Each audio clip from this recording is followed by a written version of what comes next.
Assalamualaikum warahmatullahi wabarakatuh.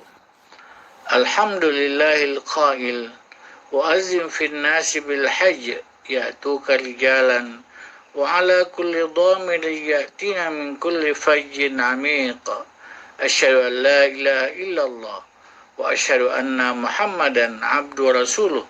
Allahumma salli ala Muhammad wa ala alihi wa ashabihi ajma'in, amma ba'du.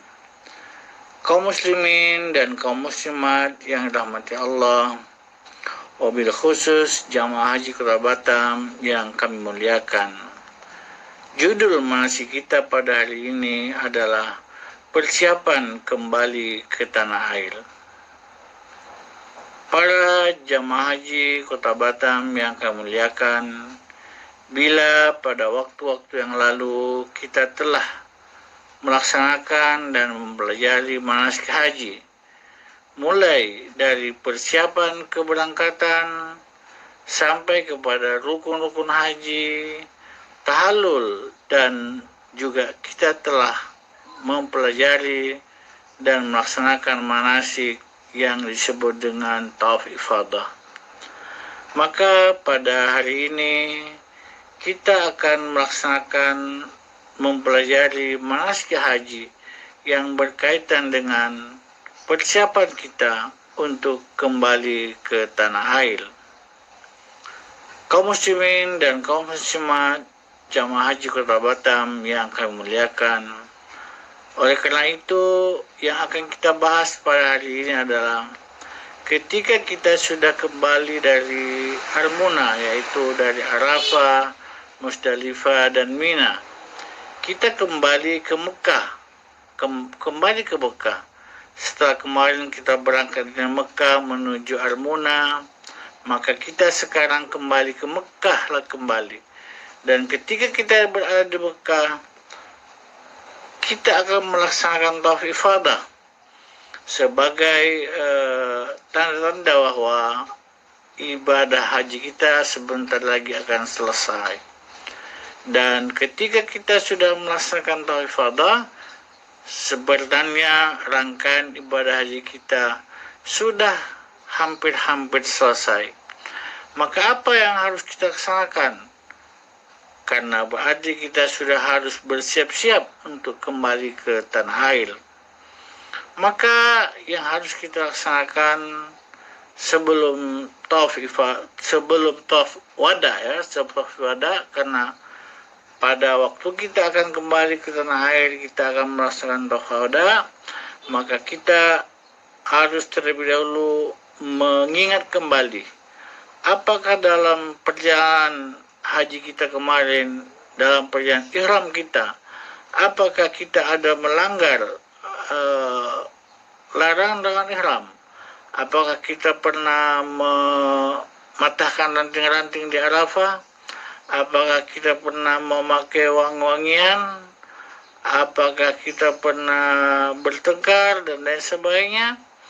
Apabila itu terjadi, maka hubungilah petugas ibadah untuk menanyakan apakah yang harus Bapak Ibu lakukan. Apakah cukup dengan dam, atau harus dengan dam, atau harus meminta maaf kepada teman bertengkar, ataukah harus bertaubat kepada Allah? Jadi ingat kembali apakah ada pelanggaran-pelanggaran ihram selama perjalanan haji kemarin, selama ihram. Bila itu ada, maka diselesaikan terlebih dahulu. Yang kedua, Bapak dan Ibu sekalian yang dirahmati Allah, lakukanlah atau laksanakanlah, mungkin ingin berbelanja, mencari oleh-oleh keluarga di tanah air, silakan untuk mencari perbelanjaan yang diperlukan. Dan isilah koper dengan seperlunya, jangan terlalu banyak, karena yang pertama, koper besar tidak boleh melebihi 35 kg beratnya, dan tidak boleh dimasukkan air zam-zam, karena nanti di Jeddah akan di sweeping. Kalau ada, itu akan menjadi masalah nanti. Oleh karena itu, kami ingatkan kembali, jangan memasukkan air zam-zam ke dalam koper besar. Silakan ditenteng air zam-zam, bila bapak ibu sanggup membawanya silakan ditenteng, tapi jangan dimasukkan ke dalam koper besar. Kemudian pada waktunya bapak dan ibu akan ikut menimbang, akan ada petugas yang menimbang koper bapak, dan ingat koper bapak tidak boleh melebihi 35 kg beratnya. Kemudian setelah itu bapak dan ibu juga harus memastikan bahwa bapak memegang paspor ataupun dipegang oleh petugas kloter, apakah berada pada tangan ibu atau bapak atau berada pada petugas kloter. Kenapa? Karena paspor ini nanti akan diperiksa secara pribadi, setiap orang akan diperiksa paspornya di Bandara King Abdul Aziz nanti. Oleh karena itu, sekali lagi nanti pastikan bahwa paspor bapak-bapak dan ibu-ibu sudah ada, ya. Sudah ada, apakah itu di tangan ibu-ibu, bapak, atau berada di tangan petugas. Setelah itu, bapak dan ibu ketika telah mendengar adanya pengumuman akan berangkat, maka bapak dan ibu harus segera melaksanakan tawaf ifadah. Tawaf ifadah, bukan tawaf ifadah, tawaf wada. Ya, tawaf wada yaitu tawaf perpisahan. Dan kalau memungkinkan jangan terlalu mepet antara jadwal jam keberangkatan dengan pelaksanaan tawaf wada yang bapak ibu laksanakan. Karena kita tidak tahu apakah ada halangan di jalan, apakah ada kemacetan, apakah ada tercecer dan sebagainya sehingga membutuhkan waktu. Oleh karena itu, bapak dan ibu melaksanakan tawaf wada itu jangan terlalu mepet antara jadwal jam keberangkatan naik bus maksudnya dengan pelaksanaan tawaf wada tersebut. Dan kedua, bagi petugas hendaknya mengawal ibu-ibu resti, ya kan, ibu-ibu yang sudah tua, bapak-bapak yang sudah tua mungkin kurang sehat, mengawal jangan sampai ada masalah dalam perjalanan tawaf wada tersebut. Kemudian juga tawaf wada ini wajib, ya, termasuk wajib haji, namun bagi ibu-ibu yang sedang berhalangan hanya disunatkan, diharapkan hanya ke depan pintu Masjid Haram untuk berpamitan. Wahai rumah suci, rumah Allah SWT, saya pamit untuk kembali ke tanah air.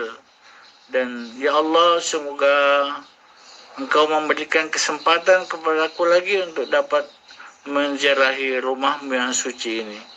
Sedangkan bagi bapak-bapak yang tidak melaksanakan tawaf wada ini harus membayar dam, yaitu seekor kambing. Sekali lagi, untuk ibu-ibu yang sedang dalam halangan, ya betul-betul sedang dalam halangan, ya boleh tidak tawaf wada dengan catatan dia ke depan pintu Masjid Haram untuk pamit ke tanah air.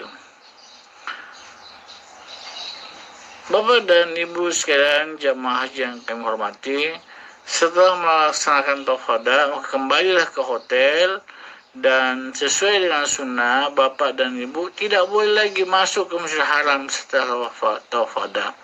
Dia harus menunggu di hotel untuk berangkat ke Jeddah ataupun ke bandara untuk kembali ke tanah air. Bapak dan Ibu yang kami muliakan, jemaah haji Kota Batam yang kami hormati, setelah sampai di bandara, sebelumnya kami ingatkan bahwa apabila Bapak Ibu berangkat ke bandara itu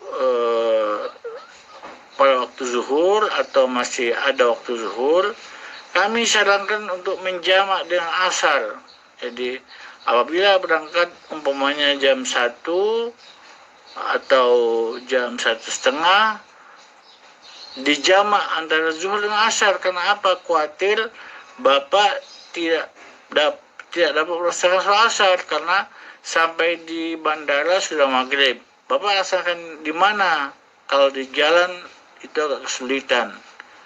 Kalau yang paham mungkin bisa tayamum, tapi kalau tidak paham agak sulit.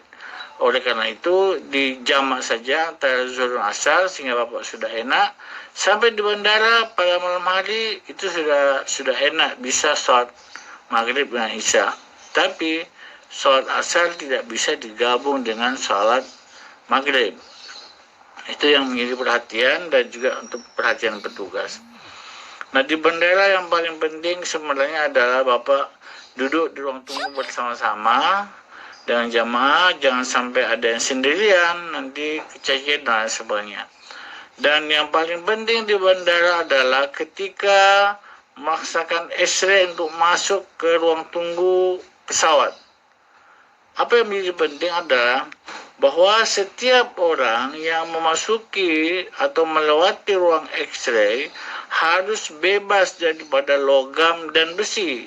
Maksudnya yang ada di badannya. Oleh karena itu semua yang dalam bentuk logam, tadi pinggang, sepatu,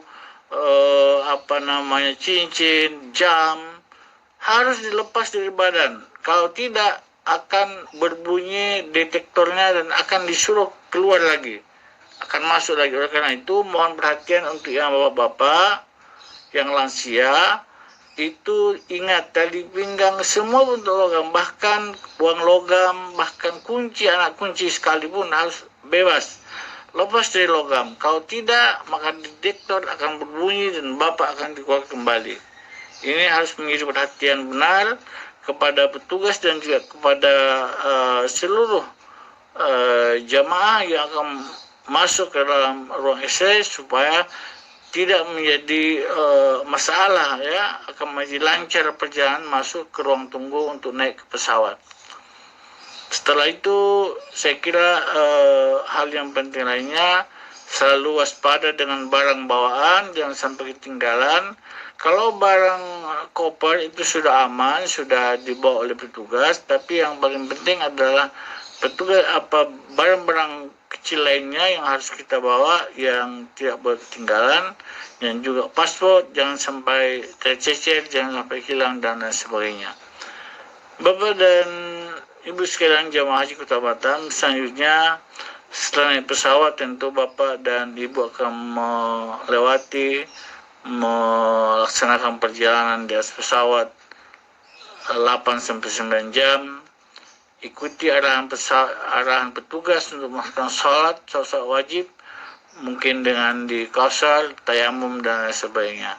Setelah itu Bapak dan Ibu akan sampai ke bandara di Bekasi di Indonesia. Di Indonesia nanti akan sampai, maka Bapak dan Ibu ikuti arahan-arahan petugas yang ada di bandara dan juga ada di asrama.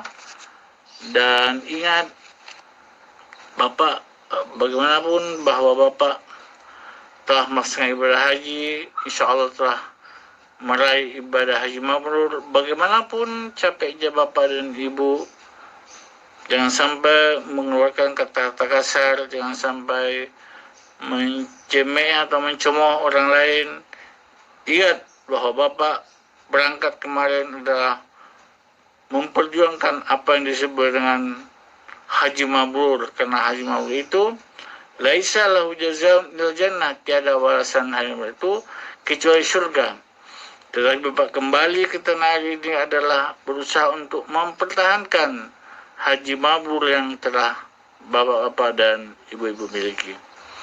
Ini gambaran persiapan dan sampai ke rumah Bapak dan Ibu tentu kami mengucapkan selamat memperoleh dan mempertahankan haji mabrur serta selamat berkumpul kembali bersama keluarga. Terima kasih dan mohon maaf. Assalamualaikum warahmatullahi wabarakatuh.